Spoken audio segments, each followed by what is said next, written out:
ကိုကြီးအိမ်ထက်ကိုမတွေ့လိုက်ရတဲ့နေလေးတွေမျိုးကြရင်စိတ်ထဲမှာတစ်ခုခုလိုနေတယ်လို့မျိုးနဲ့တနေ့ကုန်ဘာလို့လွှဲရမှန်းမသိအောင်ခံစားနေရတတ်တယ်။တကယ်တမ်းကိုကြီးကသူ့ဆိုင်မှာရှိနေတတ်တဲ့အချိန်မျိုးဆိုရင်လည်းကျမမသွားရပြန်ဘူး။ကိုကြီးကိုအဝေးကနေငေးကြည့်နေရတာကိုကြိုက်ပေမဲ့အနီးကပ်တွေ့ရတဲ့အချိန်မျိုးဆိုရင်ဘလို့မှအဆင်မပြေတတ်ခဲ့ဘူး။ကြောက်နေခဲ့တာရင်မဆိုင်ရဲခဲ့တာပေါ့။အခုလေကိုကြီးမရှိတော့ဘူးဆိုတဲ့အသည့်နဲ့ကိုကြီးတို့မုံဆိုင်လေးတွေကိုမှုတ်သွားဝယ်ခဲ့မိတယ်။အန်ဒီဒီအိုရှိမုံလေးကဘယ်လောက်လဲရင်အိုရှိလေးပေါင်းမုံထုတ်လေးကိုဝယ်ဖို့မုံဆိုင်လေးတွေကိုဝင်လိုက်တဲ့အချိန်မှာကိုကြီးကိုမြင်လိုက်ရတာဖះကြီးကျမရင်နေဒိတ်ကနေခုန်သွားပြီးတော့ခြေပြားလက်ပြားတွေတောင်ရုတ်တရက်ကြီးအေးဆက်လာခဲ့တာပါမရှိတော့ဘူးထင်ပြီးတော့လာဝယ်ခဲ့မိကမှကိုကြီးနဲ့ကဒဲလာတွေ့နေရတယ်လို့အငယ်လေးအိမ်မုံထုတ်လေးကတထုပ်ကမှ200တဲ့ရဲ့အငယ်လေးတဲ့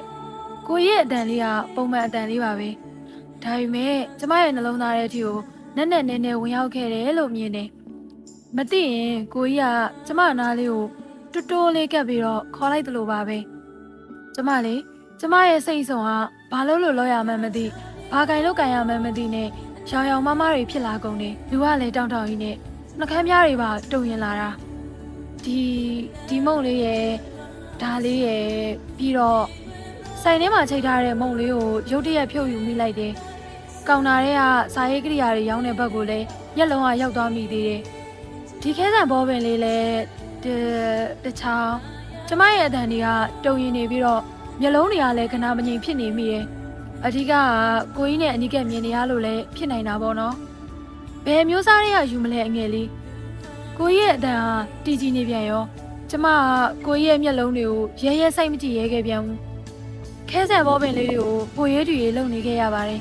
။နောက်ဒီခဲဆန်ဘောပင်လေးကိုယူမယ်ရှင်။ဘယ်ရောက်ယူမလဲငယ်လေး။ကိုရင်တက်ကအဲ့လိုပြောမှပဲကျမစိတ်တွေဘာကိုရွေးချယ်ရမှန်းမသိတော့ဘူး။ခဲစားဘောပင်လေးကိုသာရွေးချယ်ရခက်စားကြည့်နေမိတယ်။ရွေးချယ်ရခက်နေအကိုရွေးပေးရမလား။ကိုကြီးကအဲ့လိုပြောလိုက်တော့ကျမသူ့မျက်နှာလေးကိုငေးကြည့်မိနေတယ်။ဖះကြီးကိုရဲ့အရက်ကလည်းအရှိကြီးပါလား။နှစ်ဘူးပေါ်ကိုသပင်လေးတွေဝဲကြနေတာကိုမြင်လိုက်ရတယ်။ကိုရဲ့မျက်ခုံးလေးတွေကလည်းနည်းနည်းထူထဲနေတာပဲ။ဟုတ်ရွေးပေးမလားရှင်။အငယ်လေးကပန်းရောင်ခဲဆန်ဘောပင်လေးနဲ့လိုက်မယ်ထင်တယ်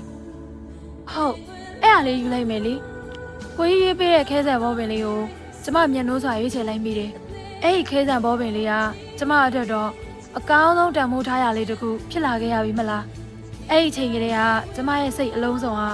ကိုကြီးဟိန်းတက်စီမှာပဲစတင်ညှိတယ်လာခဲ့တာမျိုးဖြစ်လာခဲ့ရတယ်။